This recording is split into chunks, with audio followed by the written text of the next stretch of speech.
गांव में एक दिन एक ऐसी बात सामने आई जिसने पूरे समाज को हिलाकर रख दिया। रेखा, जो कि एक साधारण घरेलू महिला थी, उसके और उसके जेठ श्यामलाल के बीच कुछ ऐसा हो गया जो गांव वालों को बिल्कुल गवारा नहीं था। बात धीरे धीरे फैलते हुए पूरे गांव में आग की तरह फैल गई। पड़ोसी कहने लगे, इसका तो पंचायत बैठाना पड़ेगा, समाज में इस तरह के काम को नहीं सहा जा सकता। गांव के बुजुर्गों ने मिलकर चौपाल पर बैठक बुलाई। रेखा और श्यामलाल दोनों को बुलाया गया। सबसे पहले गांव वालों ने श्यामलाल से पूछा, कहीं तुमने रेखा पर कोई जबरदस्ती तो नहीं की? लेकिन रेखा ने बीच में ही बोल दिया, नहीं, ये सब कुछ हमारी मजबूरी से हुआ। रेखा का पति सूरज, जो शहर में नौकरी करता था और महीने में एक बार घर आता था, वो उस समय वहाँ मौजूद था। वो ये सब सुनकर गुस्से से लाल हो गया और भीड़ के सामने ही रेखा को एक थप्पड़ जड़ दिया।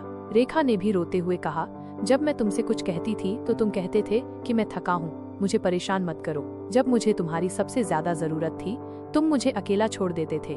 मैंने जो किया वो गलत था, मगर मैं बिल्कुल अकेली पड़ गई थी।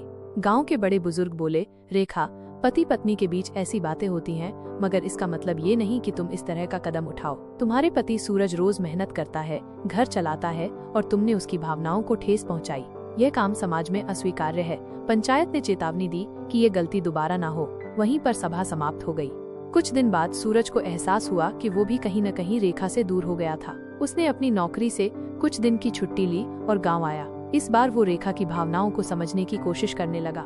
धीरे धीरे दोनों के बीच दूरियां मिटने लगी और एक नया रिश्ता बनने लगा। समझदारी और भावनात्मक जुड़ाव का सीख। रिश्तों में संवाद की कमी, समझ की कमी और अकेलापन कई बार लोगों को गलत फैसले लेने पर मजबूर कर देता है, मगर सही वक्त पर संवाद और साथ रिश्तों को बचा सकता है।